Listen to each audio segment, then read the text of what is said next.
Hello friends, तो आज हम जानेंगे कि हम बीमार क्यों होते हैं।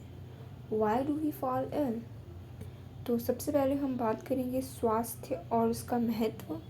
हमारा नेक्स्ट पॉइंट होगा व्यक्तिगत तथा सामुदायिक समस्याएं और दोनों ही स्वास्थ्य को कैसे प्रभावित करती हैं। हमारा थर्ड पॉइंट होगा रोग और उसके कारण।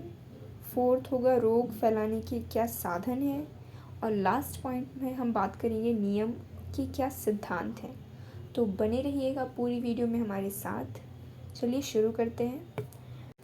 हम सभी ने स्वास्थ्य शब्द को सुना है तथा इस शब्द का प्रयोग भी हम प्रायः करते हैं।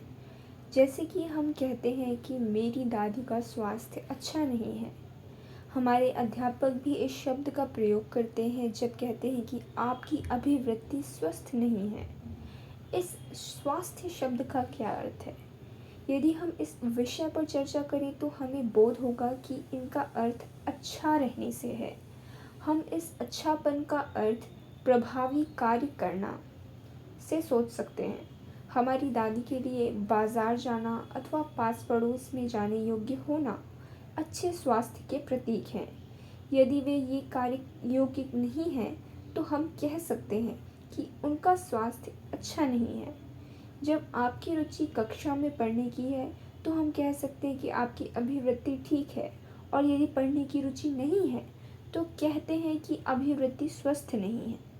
अतः स्वास्थ्य वह अवस्था है जिसके अंतर्गत शारीरिक, मानसिक तथा सामाजिक कार्य समुचित क्षमता द्वारा उचित प्रकार से किया जा सके। अब हमारा नेक्स्ट पॉइंट जो कि है व्यक्तिगत तथा सामुदायिक समस्याएं और दोनों ही स्वास्थ्य को कैसे प्रभावित करती हैं।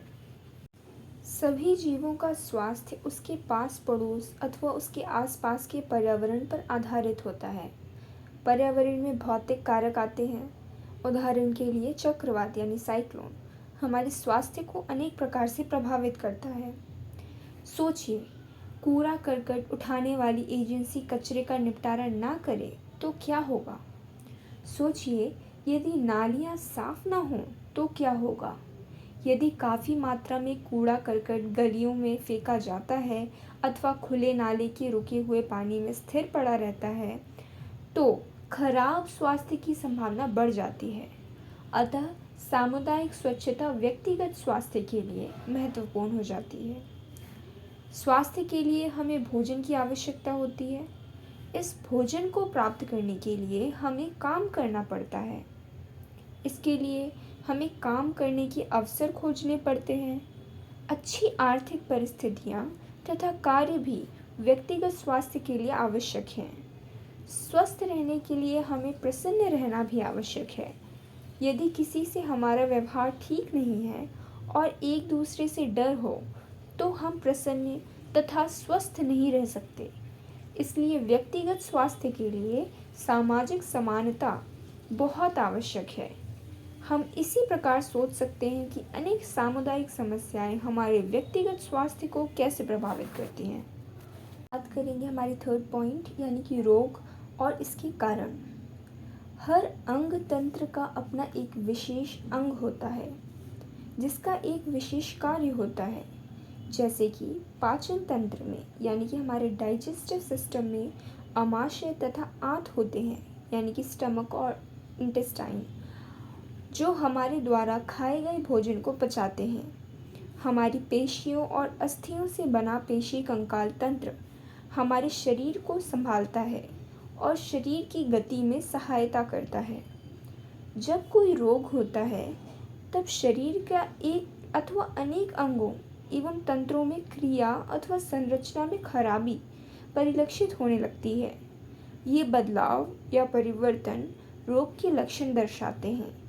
रोग के लक्षण हमें खराबी का संकेत देते हैं।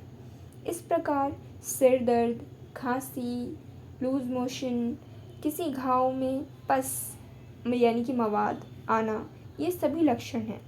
इन लक्षणों में से किसी न किसी रोग का पता ज़रूर चलता है। अब हम बात करेंगे रोग और उसके क्या कारण हैं। रोग के क्या कारण हैं? जब हम रोग के कारण के विषय में सोचते हैं तब हमें यह याद रखना चाहिए कि इस कारण के बहुत से स्तर होते हैं। आइए एक उदाहरण लेते हैं, जैसे कि यदि कोई छोटा बच्चा लूज मोशन से ग्रस्त है तो हम कह सकते हैं कि इसका कारण वायरस है, इसलिए रोग का तात्कालिक कारण वायरस है। लेकिन अगला प्रश्न उठता है कि वायरस कहाँ से आता है।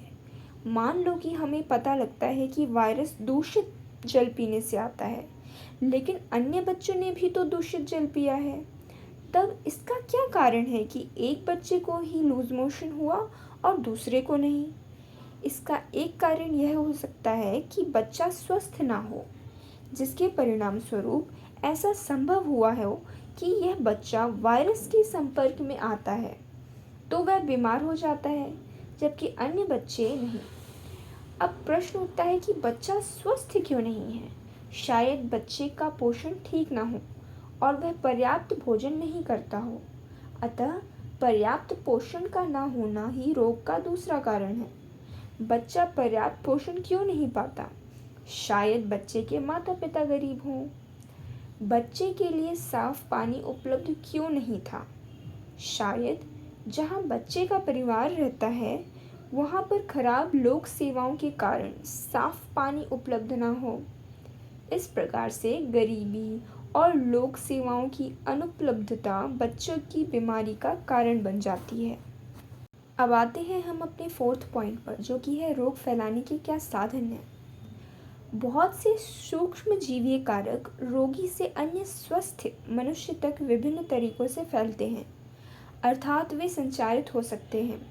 अतः इन्हें संचारी रोग भी कहते हैं, यानी कि कम्युनिकेबल डिजीज़। ऐसे रोगों के सूक्ष्म जीव हवा द्वारा फैलते हैं। ऐसा तब होता है जब रोगी मनुष्य छींकता है अथवा खांसी करता है।